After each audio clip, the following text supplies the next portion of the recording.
Subscribe करें अक्षर Thakurani YouTube channel को और इस बेल आइकन को क्लिक कीजिए अपनी पढ़ाई जारी रखने के लिए। धन्यवाद। Good morning student, this is lesson number 1 a tiny teacher class 7। कल मैंने आपको ये चैप्टर रीड करवाया था।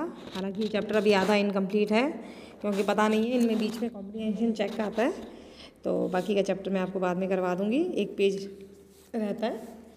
अब मैं इसके आपको क्वेश्चन आंसर और कॉम्प्रिहेंशन चेक करवा देती हूँ ताकि आप इसको कॉपी में नोट कर सकें। Okay, the story of an ant life sound almost untrue. The italicised phrases means, इसका मतलब क्या है? The story of an ant's life sound almost untrue का मतलब क्या है? तो इसका मतलब आपको 3 ऑप्शन दिए हैं जिसका आंसर है हाईली एग्जैक्टेड। ठीक है। सेकंड है complete the following sentences. Second question है कंप्लीट द फॉलोइंग सेंटेंसेस। तो आपका सेंटेंस है an ant is the smallest. आगे आपको ये लाइन बुक के अंदर से ढूंढनी है जो कि है commonest and wisest insect we have seen. सबसे कॉमन और चतुर कीट जो हम लोगों ने अब तक देखा है, इंसेक्ट्स कीड़ा आपने देखा है।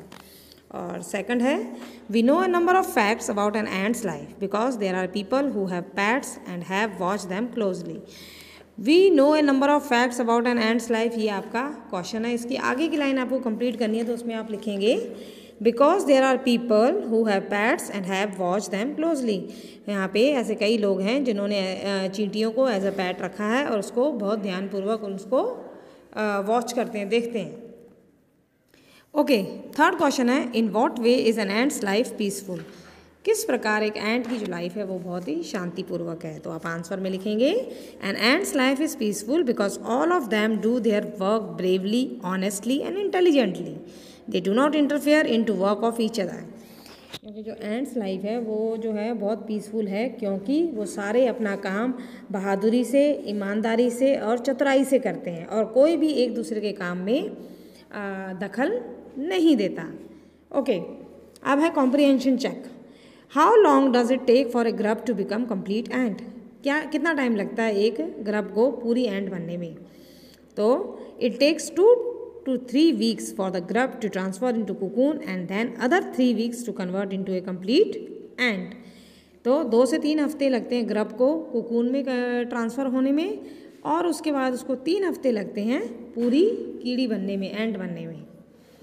Okay, why do the worker ants call the grubs about the work? What do the worker ant carry the grubs about?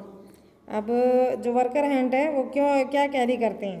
तो the worker ant carry the grubs about daily for exercise, airing and shining. वो क्यों उठा के लेके जाते हैं उनको? जो ग्रब होते हैं, छोटे छोटे बच्चे होते हैं, उनको बाहर लेके जाते हैं, उनको एक्सरसाइज कराते हैं, सूरज की रोशनी दिखाते हैं और हवा से मेल करवाते हैं उनका। उसके बाद क्वेश्चन है what jobs are new ants train for. कौन कौन से जॉब होते हैं जिसके लिए नई एंट्स जो होती हैं वो तैयार की जाती हैं, ट्रेंड की जाती हैं?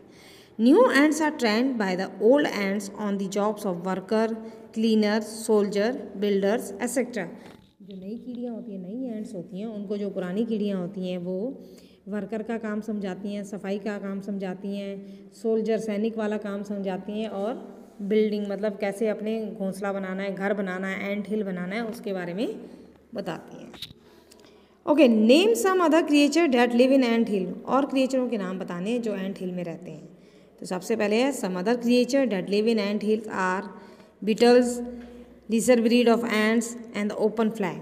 और कौन सी चीज़ें जो उसके अंदर रहती हैं जो आपको नाम मालूम हो? मैंने यहाँ पे बीटल्स का नाम लिखा है, लेसर ब्रीड ऑफ एंट्स का मतलब अलग अलग प्रकार की कीड़ियाँ, और ओपन फ्लाई का नाम लिखा है। जो भी धरती के अंदर रहने वाले जीव हैं उनके नाम आप लिख सकते हो जो इसके अंदर एंट हिल में रह सकते हैं। ओके, उसके बाद है mention 3 things we can learn from the tiny teacher, give reason for choosing this item. 3 चीज़ें बतानी है जो हम टाइनी टीचर से सीखते हैं और उसका कारण बताना है भी आपने ये 3 चीज़ें क्यों ली हैं। Okay, we can learn from tiny ants the lesson of hard work, sense of duty and discipline, cleanliness, loyalty and care for the young one. जो टाइनी एंट्स हैं उससे हमको ये मिलता है कि हमें मेहनत करनी चाहिए, हमें अपने कार्य के प्रति निपुण होना चाहिए, हमें अपनी संवेदना होनी चाहिए हमारी ड्यूटी के प्रति, एक डिसिप्लिन ज़िंदगी होनी चाहिए, साफ़ सफाई होनी चाहिए, ईमानदारी होनी चाहिए और अपने छोटों के प्रति हमें देखभाल करनी चाहिए। These lessons are necessary for the happiness and smooth working of the society। अगर ये सब चीज़ें हम अगर अपनी दिनचर्या में अपने आप में उतार लें तो ये हमारी सोसाइटी जिस माहौल में हम रहते हैं उसके लिए बहुत ही अच्छा है। इससे हमारी जो लाइफ है वो बहुत अच्छी तरह चल सकती है। ओके, एक्सरसाइज में पहला क्वेश्चन आप बुक में देख लीजिएगा। अब है उसका आंसर है keeping ant as pet is very uncommon और रेयर। जो एंट्स हैं उनको पैट की तरह रखना बहुत ही अनकॉमन और रेयर है। कोई कोई रखता है, हर कोई इसको पैट की तरह नहीं रखता।